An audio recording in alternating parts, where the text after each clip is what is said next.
Bien, familia en Cristo, saludarles a cada uno de ustedes que nos escucha a través de nuestra señal abierta en el 88.5 FM o nos están escuchando a través de nuestra señal en internet en el www.radiopaz.com.sb o quienes nos están siguiendo a través de nuestra transmisión en vivo de Facebook. Aquí estamos saludando la cámara. Qué alegría que nos acompañen el día de hoy en una nueva edición de Preguntas al Padre Fer. Preguntas al Padre Fer. Preguntas al Padre Fer. ¿Y la grabación de Laurita? Ay, la tengo perdida, padre. Me agarró en curva. Pero bueno, saludamos a Laurita Cruz, Ajá. que dijo que iba a estar escuchando en la universidad, ¿verdad? Tempranito con Jesús, que se reporte Laurita Cruz al WhatsApp de la radio, ¿verdad? Para ver si es cierto que está escuchando. Y también quiero aprovechar de hacer un par de saluditos antes de comenzar, ¿verdad? Hoy un hermano de comunidad, de mi comunidad, está cumpliendo años, se llama Ernesto Torres, ¿verdad? Entonces le felicitamos, le mandamos muchas bendiciones también de parte de toda la familia en Cristo, le encomendamos también nuestras oraciones y le vamos a pedir a él también que nos encomiende en sus oraciones también, ¿verdad? Muchas felicidades, Neto. Y también sabemos que están escuchando Tempranito con Jesús Aldemaro Sagastume. Vamos a saludar también a Aldemaro Sagastume, que él estuvo aquí en entrevista, no estuvo en entrevista a él directamente, sino que él estaba allí escuchándonos. Tras bambalinas el día lunes, creo yo, lunes o martes. Lunes. El lunes, ¿verdad? Entonces, parte de un nuevo proyecto, de una que nos hemos hermanado con esta escuela de negocios que se llama Spain Business School y que está ofreciendo también oportunidades al aire muy bonitas, ¿verdad? Entonces, también les saludamos de modo muy cariñoso y después veremos cuáles son más adelante esas oportunidades que nos ofrece esta escuela de negocios. Bien, les cuento brevemente esta historia de las dos santas que queremos, bueno, la santa que conocí hoy, también, hoy son tres santas, ¿verdad? Porque está tres mujeres santas, porque tenemos la vidente, la misionera de San José, que es la de la cual estamos promoviendo esta película, a Santa María de Egipto y la beata Chiara Badano. Entonces, atento, familia en Cristo, la vidente de San José o la misionera de San José, Santa María de Egipto y beata Chiara Badano. Muy importante, muy importante, porque a lo largo de este programa estaremos dando pistas, ¿verdad? Esta fue la primera. Entonces, estaba esta mujer del siglo V, se llamaba María, ¿verdad? Y era de Egipto, obviamente. Y desde los 12 años, imagínense una niña prácticamente, ella se deja llevar por las pasiones sensuales, por el libertinaje, el exagerado amor hacia la libertad que la hizo fugarse de su casa, ¿no? ¿Quién se fuga de la casa a los 12 años? Sí. Yo creo que hoy es impensable, ¿no? Sí. De decir que una niña se va a fugar de casa a los 12 años, ¿verdad? Pero en aquel momento, pues, María se fuga de su casa, comete toda clase de impurezas habidas y por haber. Y hasta se dedicó a corromper a personas, ¿verdad? A incitar a personas a caer en pecados extremadamente graves, ¿verdad? Y entonces, cuando hablamos de eso, yo creo que ahí nos recuerda un episodio de la Escritura, ¿no? Que dice que aquel que se convierta en motivo de escándalo por alguien, ¿qué le pasaría? Que mejor le sale que se amarre una soga, una piedra al cuello y se aviente, ¿no? Del mar, ¿verdad? Hacia el río, o se tire del puente, ¿verdad? ¿Por qué? Porque convertirse en motivo de escándalo para alguien es algo que realmente Dios siente mucha tristeza por eso, porque al final nosotros estamos llamados a ser, como dice el sermón de la montaña, sal de la tierra y luz del mundo. Y luz del mundo, exactamente, ¿verdad? Entonces no estamos llamados a ser oscuridad, ¿no? De la tierra. Ni piedra de tropiezo. Ni piedra de tropiezo, exactamente. Entonces, María, pues, ella cometió toda clase de impurezas, corrompió a gente también para que cayeran en pecados. ¿Qué tipo de pecados? De todo tipo, ¿verdad? Entonces, un día se une a un grupo de peregrinos que iban hacia Tierra Santa y a visitar el Santo Sepulcro, ¿verdad? Y María pues decide unirse a esa peregrinación, no pensando en irse a encontrar con el Señor, sino que ella pensaba en irse a divertir, a ver qué iba a poder conseguir allá. Es más, hay algunas, digamos, reflexiones que se hace sobre María de Egipto que decían que pensaban que ella quería ir a profanar incluso el lugar dónde estaba el Santo Sepulcro, ¿verdad? Cometiendo algún tipo de pecado o lo que sea. Entonces ella quería irse a divertir y a pasear. Sucedió que cuando ella llega al Santo Sepulcro, iba viendo cómo los demás entraban al lugar de culto y fervorosos para rezar, y ella sintió que cuando llega a la puerta para querer entrar al Santo Sepulcro, había como una mano que la detenía y que la rechazaba, ¿no? Y que la hacía de un lado. Y entonces esto le sucedió 3 veces, y cada vez que ella trataba de entrar al templo, al Santo Templo, sentía esta mano que la empujaba y rechazaba, y una voz que le decía: tú no eres digna de entrar en este sitio sagrado porque vives esclavizada al pecado, ¿verdad? Entonces, imagínense, yo no sé si a ustedes les ha pasado, a ti Douglas o a ti Doris, al tío Rafa no le preguntamos porque desapareció. Desapareció. Es que usted le hizo así. Claro, él dice así, desapareció el tío Rafa. Entonces, pero que yo lo he visto más que todo con niños, ¿verdad? Cuando vienen rechazados o cuando no se les da permiso para jugar o para hacer algo, o cuando nosotros sentimos que queremos formar parte de eso, pero no tenemos, digamos, a pesar de que tenemos las cualidades, las aptitudes para hacerlo, nos dicen que no, ¿verdad? Y qué feo se siente, ¿no? Cuando nosotros nos rechazan. Pero no. No sé si ustedes han vivido una experiencia similar. Sí, la verdad que sí, padre. Y creo que nadie está exento de vivir una en Claro. algún momento de nuestra vida. Sí. Fíjense que yo me acuerdo cuando era seminarista, creo que era el año 2012, si no me recuerdo, hace 10 años. Yo estaba en una parroquia al norte de Italia y me tocaba cuidar un grupo de niños y jóvenes durante el verano. Entonces se hacía una actividad que se llama GREST. El GREST significa grupo estivo, ¿verdad? Y lo que hacían es que los niños durante la mañana se iban al oratorio, a donde habían canchas, a donde habían salones, y ahí se les organizaba distintas actividades. Y había este muchacho, bien me acuerdo de él, que él tremendísimo, ¿verdad? Tremendísimo. Él se gobernaba por sí mismo, ¿verdad? No hacía caso, él prefería solamente hacer lo que él pensaba y todo. Y entonces un día vine yo y le dije: mira, hoy te vas a quedar sentado en la gradería toda la mañana. Le dije: hoy no vas a jugar, no vas a hacer ninguna de las actividades que se te propongan. Y yo le decía a todos los demás que estaban ahí, que eran como los animadores, que no lo incluyeran en ninguna de las actividades, ¿verdad? Porque él se había portado mal, era tremendo, y no podemos estar avalando ese tipo de comportamiento y actitudes, ¿verdad? Y entonces él aún así quería hacer lo que le daba la gana, ¿verdad? Y entonces venía yo, lo agarraba de la mano y lo iba a sentar otra vez a la gradería, ¿verdad? Y entonces llegó un momento que había tiempo libre, y en el tiempo libre él pensaba que también él iba a tener tiempo libre, ¿verdad? Y empezó a querer jugar y toda la cuestión. Y entonces vine yo y fui a quitarles el balón a todos. Y el niño se me abalanzó encima, queriéndome dar patadas, golpes, lo que sea, o sea, una reacción muy violenta. Claro, como era un niño. Sí, era su manera de expresar la frustración. Claro. Y como era un niño, pues tampoco no es que yo le iba a responder de demasiada similar de nada, sino que entre 2 o 3 lo agarraron y eso, y lo fueron a sentar, ¿verdad? Y entonces el niño empezó a insultarme, empezó a decir, entonces yo le decía: ¿qué sentís? Le decía, ¿qué sentís? No, que estoy enojado con usted porque no me deja jugar. ¿Te sentí frustrado? Le decía yo. Sí, estoy frustrado, estoy todo. ¿Querés llorar? Le decía. Sí, y llorar, le decía, llorar. Y se ponía a llorar el niño también de la frustración y todo, hasta que ya se logró calmar.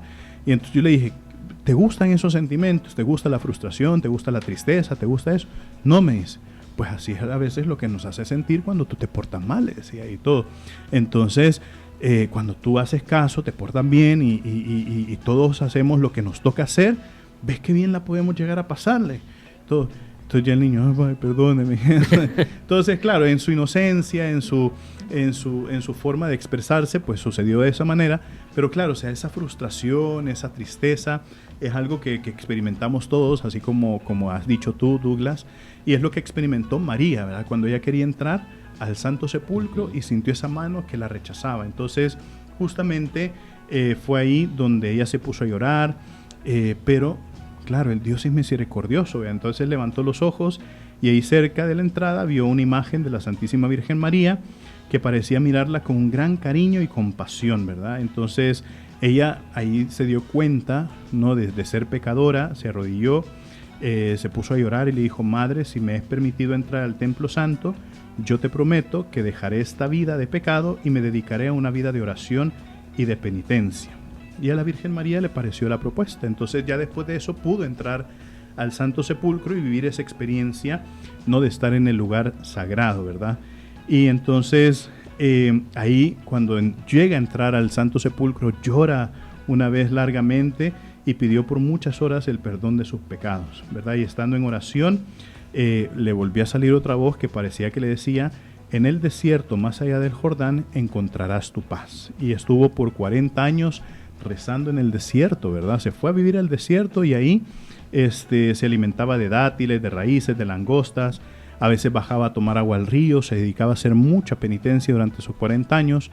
Y una vez había un sacerdote que era un monje que decide vivir sus últimos días también en el desierto. Y entonces, estando en el desierto, el monje veía una figura humana que venía de lo lejos, pero parecía toda esquelética, toda raquítica.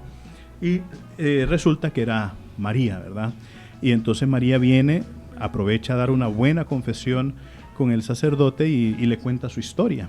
Y entonces, por eso es que nosotros conocemos también la historia de María, porque María no se la había contado a nadie, sino que solamente se la contó al sacerdote, y ya el sacerdote pues viene y transmite la vida, la historia de María de Egipto, que después viene canonizada, y nosotros pues también podemos pedir su intercesión, porque nosotros la llamamos Santa María de Egipto, ¿verdad?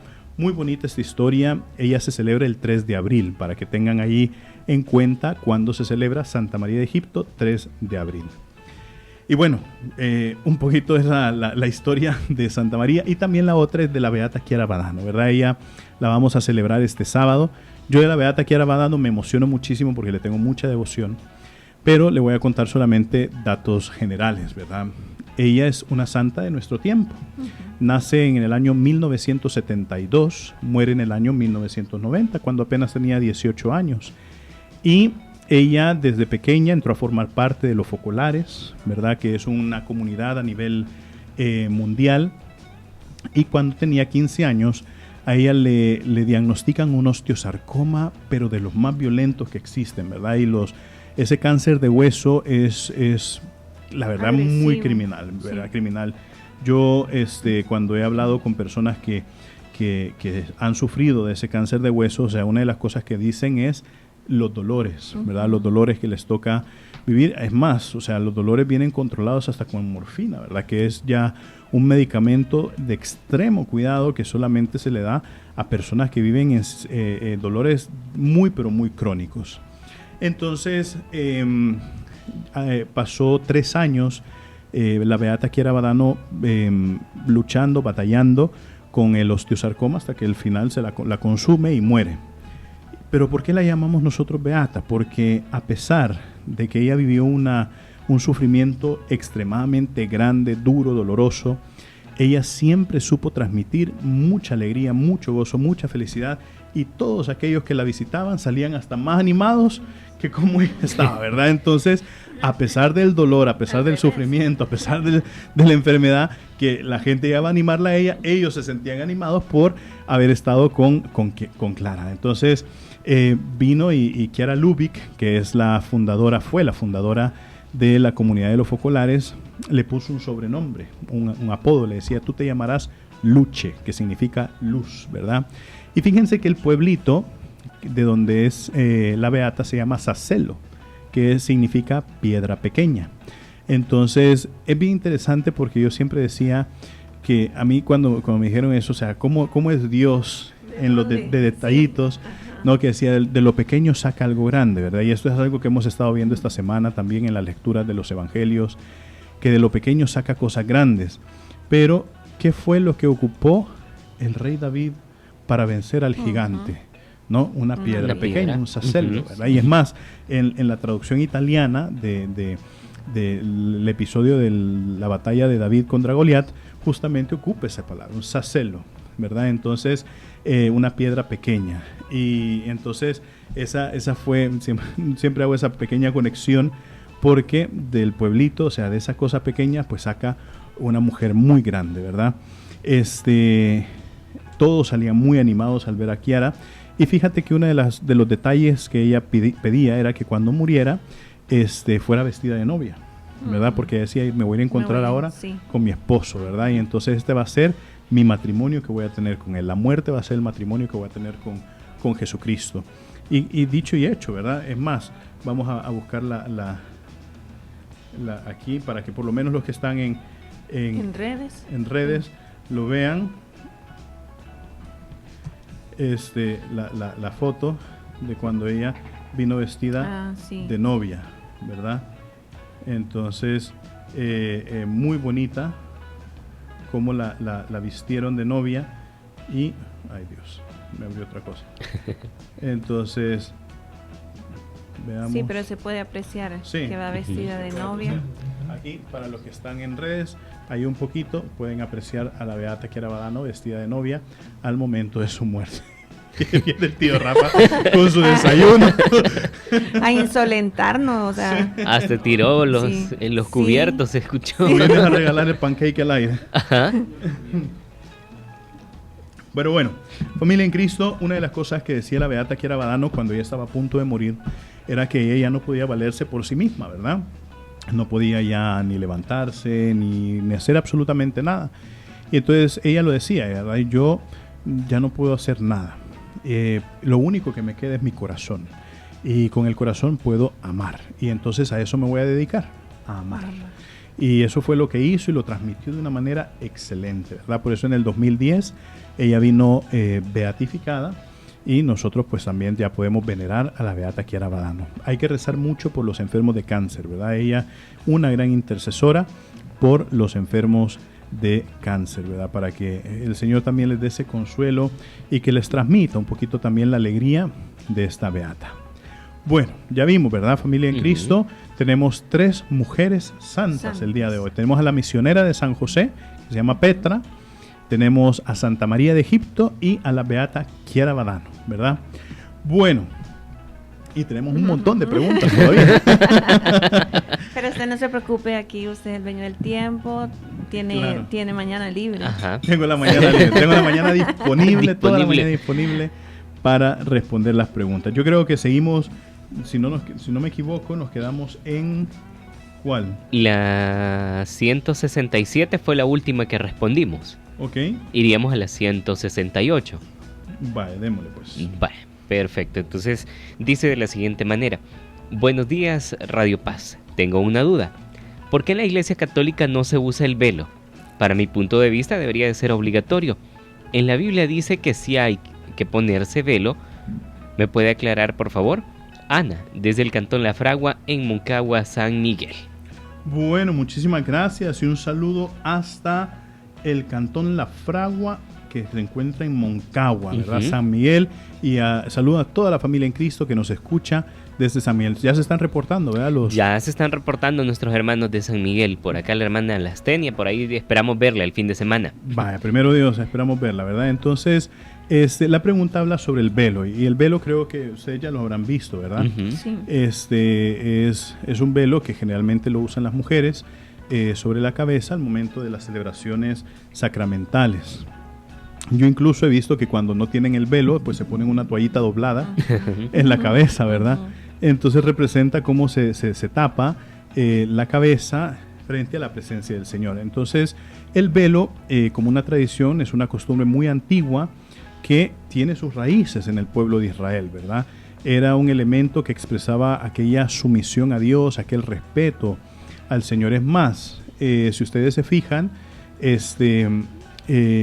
los obispos, ¿verdad? Los obispos y el Papa ocupan un gorrito, ¿verdad? Un gorrito en la cabeza, ¿verdad? Los obispos de color púrpura, los cardenales de color rojo y el Papa del color blanco. ¿Y qué significa eso, verdad? ¿O cómo se llama? ¿Tú sabes cómo se llama? Tengo un vago recuerdo, Solideo. Solideo, exactamente. Entonces el solideo es así como dice el nombre, solo Dios, ¿verdad? Así, eso es lo que significa. O sea, estamos hablando en italiano. No, ese es latín ya. En latín. Sí. Okay. Entonces, soli, que viene de la palabra solus, o sea, solamente. Y Deus, Deus, que es Dios, ¿verdad? Entonces, si ustedes se fijan, en una celebración eucarística, llegado el momento del ofertorio, comienza ya propiamente la oración, ¿verdad? Ya después de que se han presentado las especies del pan y el vino, se ponen sobre el altar, el celebrante dice: oren, hermanos, para que este sacrificio mío de ustedes sea agradable a Dios Padre Todopoderoso. Y después la feligresía responde e inmediatamente hace una oración, que es la oración sobre las ofrendas, ¿verdad?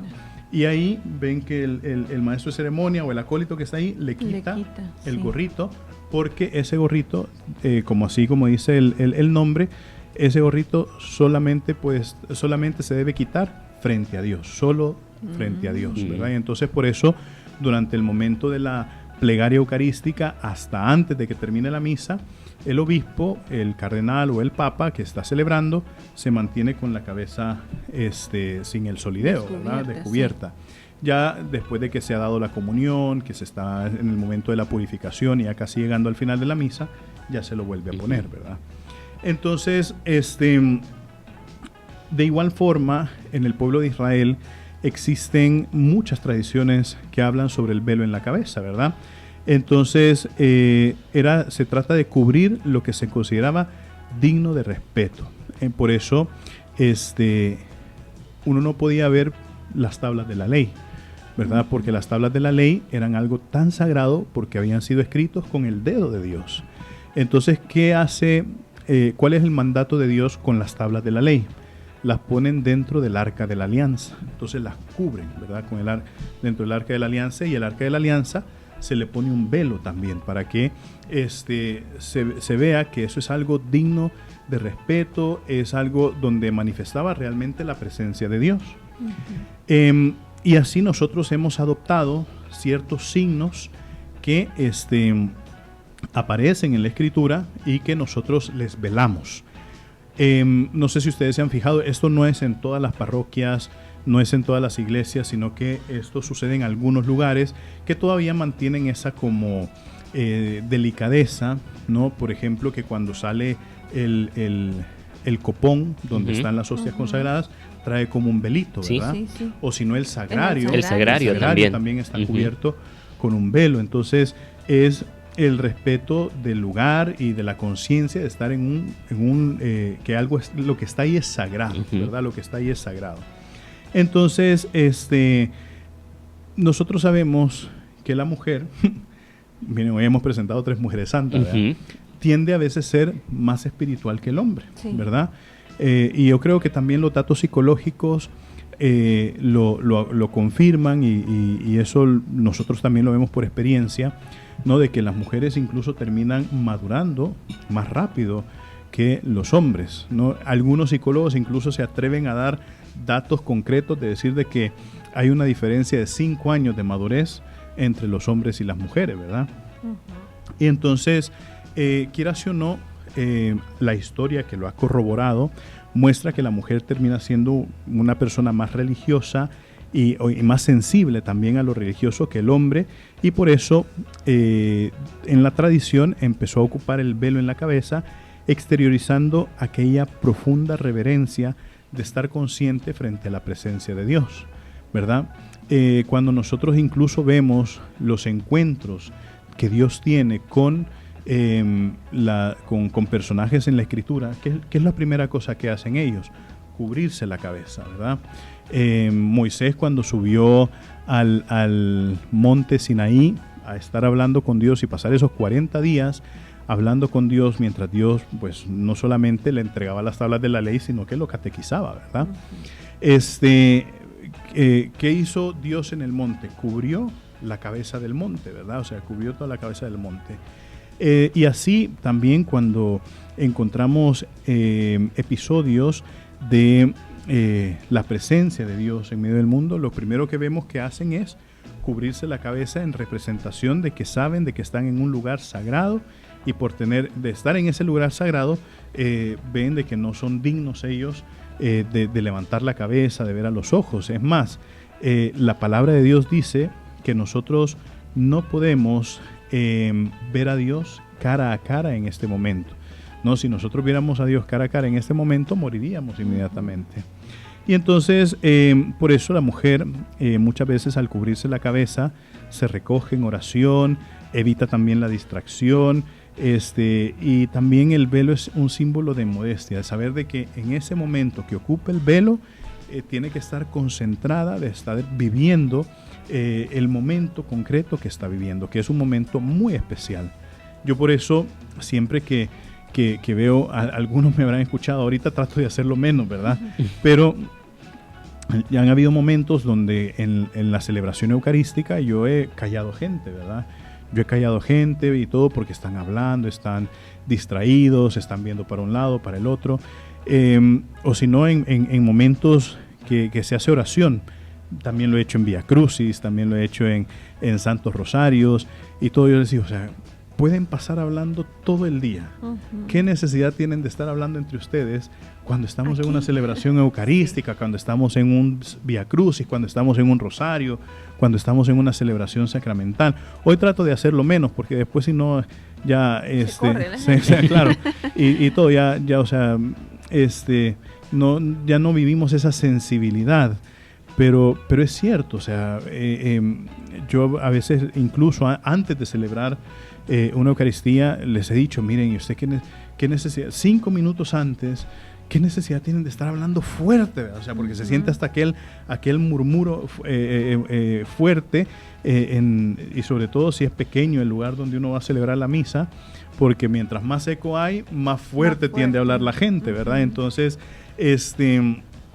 decía, ¿qué necesidad hay que un par de minutos antes hay que seguir hablando? ¿Por qué no nos recogemos un momento en oración y le pedimos al Señor, que esta Eucaristía la pueda vivir de la mejor manera? Y que al terminar la Santa Misa le podamos decir, te doy gracias, Padre Santo, porque me has dado la oportunidad de vivir esta misa, que los deseos, los afectos, las inspiraciones que has puesto en mi corazón, dame la fuerza para llevarlas a cabo, ¿verdad? Y entonces son cositas, queridos hermanos, que nosotros también lo recordamos a través de estos signos, porque el velo no es algo obligatorio, no es algo que la Iglesia impone, sino que es un signo que ha sido adoptado con bases fundamentales que se encuentran en la Escritura, que nosotros lo hemos visto también como antes del Concilio Vaticano II era una práctica muy común, y ahora pues poco a poco se ha ido perdiendo porque nosotros nos importan más los signos interiores que los signos exteriores, ¿verdad? Entonces, claro, de nada sirve ponerse un velo si el corazón está corrompido, ¿verdad? Entonces, claro, que los signos exteriores sean una representación también de nuestro estado en el corazón. Entonces, respondiéndole una pregunta aquí a esta hermana Ana, desde el cantón de La Fragua, en Moncagua, ¿verdad? Entonces, sí, nosotros no lo podemos ver como algo obligatorio, porque la Iglesia nunca, si Dios nos somete, entonces la Iglesia nos puede someter, ¿verdad? Claro, se ponen condiciones. Sería algo bonito, ¿no? Poder recuperar algunas tradiciones y algunos signos como para dar testimonio, ¿verdad? Porque lo exterior habla muchas veces de lo interior, ¿verdad? Dice la palabra de Dios que la boca habla del tesoro que existe en el corazón, ¿verdad? Entonces, si nosotros en el corazón tenemos ese deseo de transmitir lo sensible, lo hermoso que es estar en la presencia de Dios dentro de un templo, ¿verdad? Entonces, que esos signos nos ayuden para eso. Yo me recuerdo, y con esto termino, hay una persona de las comunidades parroquiales que ella usa el velo, ¿verdad? Y entonces ella es muy amiga de otros sacerdotes, y entonces una vez le estábamos entre varios sacerdotes celebrándole el cumpleaños, y uno de los sacerdotes acababa de regresar de una peregrinación que había hecho en Roma y España, y entonces le había llevado un regalo, y el regalo era un velo que él había conseguido en un santuario, y entonces que había pedido, ¿no?, y que ese velo pudiera ser pasado por la tumba del santo que se veneraba en ese santuario, ¿verdad? Y le dieron el permiso y todo, y entonces se lo regaló, le contó la historia, y miren, cuando se le dio ese velo a esa mujer, o sea, se fue, sus ojos, su expresión, demostraron una alegría y un agradecimiento increíble, e inmediatamente la siguiente misa a la que ella participó, ahí andaba con ese velo, y desde entonces pues ella lo anda cargando en todos lados, ¿verdad? Porque siempre lo anda en su cartera y sabe que cuando entra en una iglesia lo primero que hace es sacar el velo y ponérselo, ¿verdad? Porque ella reconoce siempre esa sensibilidad. Y miren, su forma de ser, su forma de actuar, o sea, uno es congruente con los signos que ella manifiesta exteriormente. Entonces, como señal de respeto, el velo. Claro que sí. Y he notado que en su mayoría las mujeres que visitan al Papa van con velo. Claro, sí, es cierto, porque como el Papa es el vicario de Cristo, ¿verdad? Sí. Es el vicario de Cristo, entonces, dentro de todos los títulos que tiene el Papa, el primero es su santidad, ¿verdad? No porque él ya sea santo en vida, sino que es la representación de la santidad de la Iglesia por ser la cabeza y ser el escogido por el Espíritu Santo para ser el vicario de Cristo en medio del mundo. Entonces, para visitar al Papa sí hay algunas condiciones, especialmente... sí, claro que sí, sobre todo las condiciones se las ponen principalmente a la gente del cuerpo diplomático, a jefes de Estado y eso. Es más, si ustedes se fijan, la mayoría de mujeres que son esposas de jefes de Estado o que ellas mismas son jefes de Estado, van vestidas de negro, ¿verdad? Van vestidas de negro. Solamente hay 2 mujeres que se les permite vestirse de blanco frente al Papa. No me recuerdo ahorita quiénes son. Una creo que es la reina de España, si no me equivoco, y la otra no me recuerdo ahorita quién es, pero solamente a 2 mujeres por protocolo. Esto es por protocolo. A las mujeres que visitan al Papa, que son miembros del cuerpo diplomático, pues se les exige ahí sí un poquito vestirse de negro y usar el velo, ¿verdad? Claro, también se les respeta su propia tradición y su propia forma de expresarse y saludar a jefes de Estado, porque ahí no están saludando al Papa como sacerdote o como obispo, sino que están saludando al Papa como jefe de Estado de un país, ¿verdad? De un país.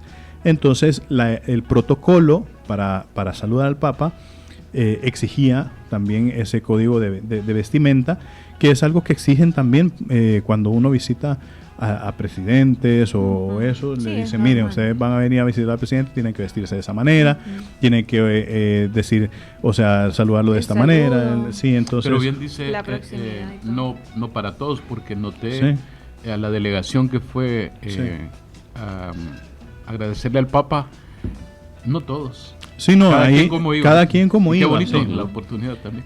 Es bien bonito, entonces, porque aquí es distinto, es un encuentro distinto, no es un encuentro entre miembros de un cuerpo diplomático, sino que es un encuentro entre peregrinos y la cabeza de la iglesia, ¿verdad? Entonces, tampoco la iglesia se va a poner, miren, a todas las mujeres peregrinas que vengan a saludar al Papa tienen que estar de esa manera, sino que ya es algo distinto, pero generalmente así lo hacen como para representar un poquito la dignidad de la figura del Papa, que no es la misma que un presidente o que no es la misma que un miembro del cuerpo diplomático, sino que el Papa tiene como aquella dignidad más especial por ser la representación de Cristo también en medio del mundo. Y estaba viendo, perdón, usted dijo que tiene que ver blanco con negro en la vestimenta. El blanco, o sea, es el color del Papa, ¿verdad? Y no es un color que ha sido impuesto, sino que es un color que se mantuvo por tradición, ¿verdad? Porque hubo un Papa que era dominico.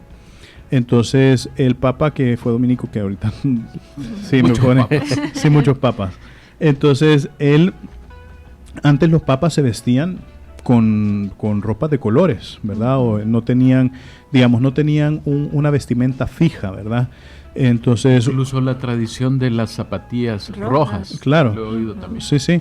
Entonces, el Papa se vestía, ¿no?, con telas finas, ¿verdad? Con telas finas y todo, porque quiera o no era la representación de un príncipe de la iglesia, ¿verdad? Entonces, cuando viene elegido este Papa, que era de la congregación dominica, él decide mantener su hábito, ¿verdad? Su hábito, y el hábito de los dominicos es blanco. Entonces decide mantener su hábito, y cada papa en su momento pues va cambiando las tradiciones, ¿verdad? Todos los papas han cambiado muchas tradiciones. Entonces ya los siguientes papas que vinieron después de este papa que era de la congregación dominica, deciden mejor mantener el blanco como aquella representación, aquella figura del Papa, ¿verdad? Entonces, y por eso se hace una distinción ahora bien bonita, ¿verdad? Los obispos de púrpura, los cardenales, ¿no?, de rojo y el Papa de blanco, ¿verdad? Y entonces, igual las zapatillas rojas vienen de esa tradición de que el Papa también es mártir, ¿verdad? Entonces, el rojo siempre representa ese martirio, ¿verdad? Entonces son signos externos que representan también un poquito la dignidad, ¿no?, de la figura que representa esa persona en medio del pueblo de Dios, ¿verdad? Sí, y hablamos de Pío V, padre. San Pío V. San Pío V. San Pío V es muy importante, ¿saben por qué? Porque San Pío V fue el que llamó al Concilio de Trento. Ajá, y justamente eso estaba leyendo. San Pío V llamó al Concilio de Trento frente a los problemas que se estaban dando de los cismas con la Iglesia Católica, ¿verdad? O sea, estaba en ese momento estos dos herejes pero muy conocidos, que son Calvino y Martín Lutero, ¿verdad? Entonces, y más adelante también el rey Enrique VIII en Inglaterra, que él estaba casado en ese momento con Ana Bolena, va y pide permiso para divorciarse, porque él ya no quería estar casado con Ana Bolena, ¿verdad? Y le dicen, no, o sea, el matrimonio es uno solo y es para toda la vida, ¿verdad? Entonces dicen, bueno, entonces me separo yo de la Iglesia Católica y los obispos que no me hagan caso, fuera, ¿verdad? Entonces ahí es a donde se funda también la Iglesia Anglicana, que permite el divorcio, pero que en tradición es muy, pero muy cercana a las celebraciones de la Iglesia Católica. Es más, yo he escuchado gente que han asistido a celebraciones de la misa anglicana y dicen que son muy, pero muy similares, que hasta se llegan a confundir un poquito si realmente están en una celebración católica o no, ¿verdad? Pero claro, con la diferencia de que la Iglesia Anglicana no tiene esa obediencia hacia el Papa, ¿verdad? Entonces San Pío V pues tiene esa tradición, ¿no?, de haber convocado al Concilio de Trento, y que es un concilio muy importante, que marca una historia muy importante, porque del Concilio de Trento por 500 años casi, más o menos, se mantuvo la Iglesia bajo los lineamientos y la regulación de ese concilio. Así es. Volviendo al velo, me llama la atención. ¿Sí? Una novia que representa el velo entonces en una novia. La pureza. Pero ya no es la pureza de ella, y ya no es como por donde va a ingresar o por el sacramento que va a recibir. O sea, en parte sí, pero principalmente el velo es en la novia es pureza, porque si tú te fijas, el velo de una novia es distinto al velo que ocupan las mujeres en una misa, ¿verdad? Porque el velo de la novia cubre el rostro, ¿verdad? Cubre el rostro. Entonces, y lo que se representa en ese momento es una entrega. O sea, por eso la tradición ha ido mostrando cómo la novia entra acompañada por un séquito, ¿no?, de otras, de vírgenes y eso, y por eso que ahora nosotros las llamamos las damas de honor, sí, las damas de honor. Entonces, pero esa representación, que es que las damas de honor tendrían que ser mujeres jóvenes, no casadas, vírgenes. Esas deberían de ser las damas de honor. Así se creó esa figura, ¿verdad?, que es conocida como el séquito de vírgenes, y entra pues acompañada del papá, ¿no?, porque que el papá muchas veces es el pater familias, ¿verdad?, el jefe de la familia, y entonces viene y la entrega, ¿verdad?, y entonces y el velo representaba esa pureza. Te estoy entregando a una mujer buena, una mujer pura, una mujer que ahora se va a convertir en tu esposa, ¿verdad?, y con ella vas a hacer la familia. Entonces ya le destapa, ¿no?, el velo como ese símbolo de entrega, ¿verdad?, de entrega. Pero no es necesariamente el velo del vestido de novia o de la novia, se refiere al velo que ocupan las demás mujeres dentro de un templo, ¿verdad? Bueno, qué bonita esta pregunta, ¿verdad? Sí, ¿verdad? Sí. Porque son tradiciones, esta es una pregunta de tradición, ¿verdad? De tradición, y cómo a veces las tradiciones, cuando nosotros olvidamos el sentido del por qué se hizo la tradición, entonces vamos perdiéndola. Bueno, yo creo que podemos hacer otra pregunta. Claro, ¿no? Padre, sí, aquí no hay problema. Para quien lleve el registro, sería la pregunta 169 y dice: quiero saber si en un matrimonio se busca solo a uno de ellos para ser padrino. su pareja sale siendo padrino aunque estuvo presente. Digo por ser pareja del que se buscó para padrino. Bueno, le damos ese trabalengua otra vez. Sí. Entonces, en un matrimonio, están dos, hombre y mujer casados, ¿verdad? Se busca de padrino solamente a uno. Supongamos que Rafa está casado. Y porque esos deseos para Rafa.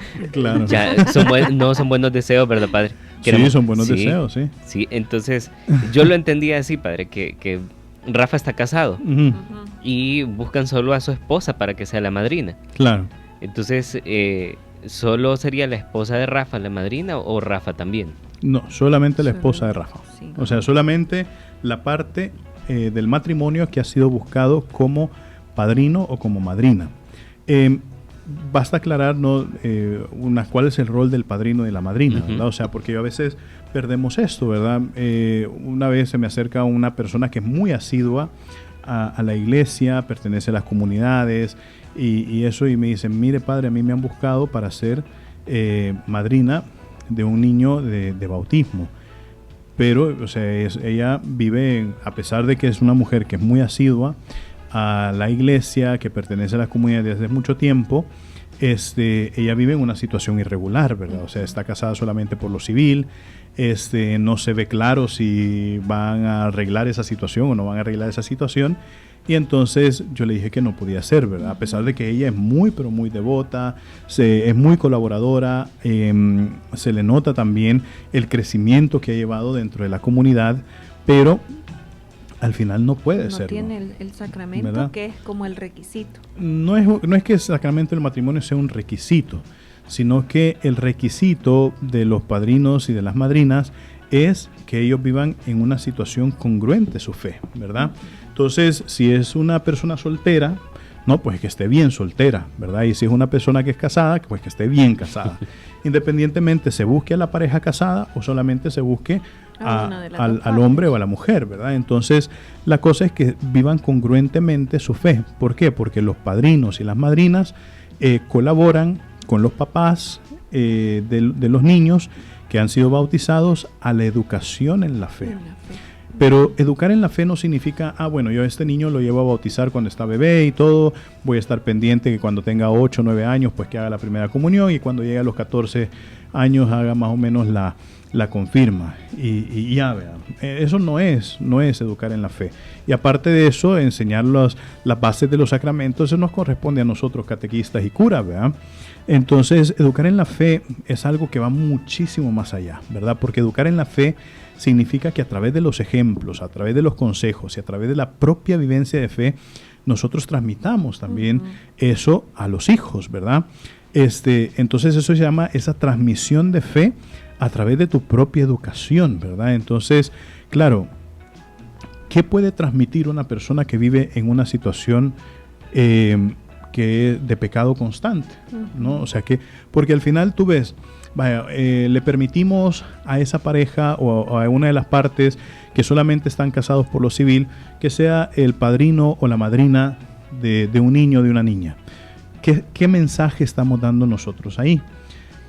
Porque ese niño, esa niña va a crecer viendo a su padrino o a su madrina y dice, ellos no comulgan, ellos no pueden hacer ciertas cosas. Entonces para ellos, pues la fe no es algo que me transforma, ¿verdad? La fe no es algo, y todo, por muy devotos, por muy de comunidad, por muy colaboradores, por muy que se les note el crecimiento que han tenido en la iglesia, al final no están en comunión con Dios por decisión propia.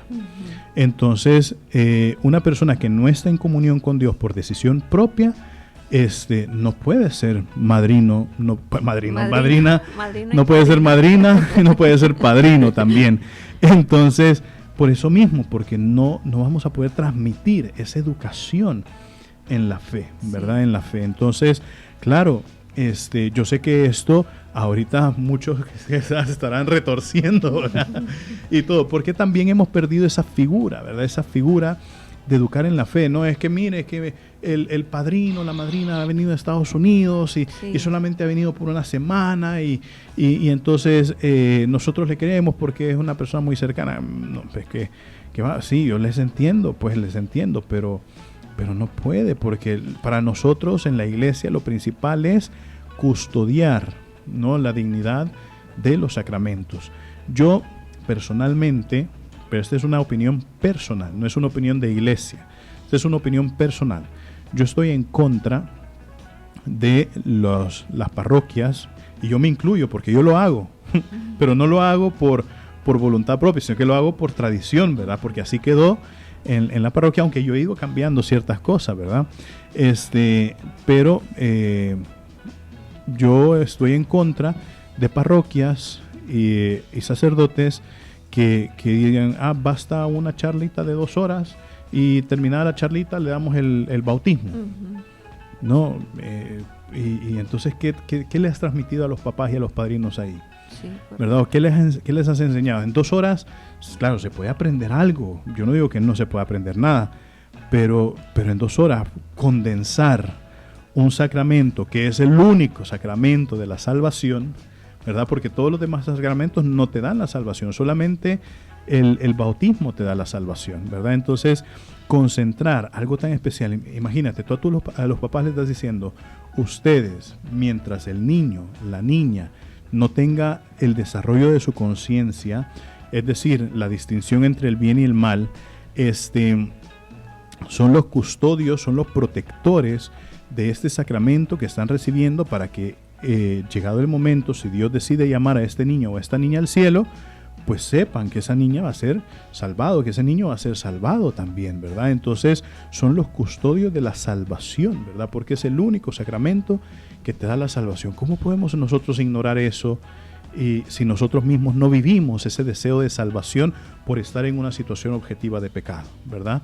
Entonces, por eso, claro, o sea, yo sé que lastimosamente, viviendo en una cultura como la nuestra, y no es solamente una cultura natural nuestra de aquí del país, sino que es algo que se está transmitiendo en todo el mundo, ¿no? De que ahora el sacramento del matrimonio no vale, mejor vale vivir acompañados, ¿no? Yo un día de estos estaba viendo las redes del padre Eric Ramos, ¿verdad?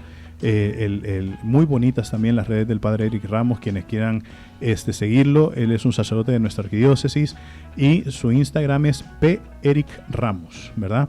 Entonces él trata muchos temas sobre esta situación o este tipo de pecados que son consecuencia de el nacimiento de la lujuria en nuestro interior, ¿verdad?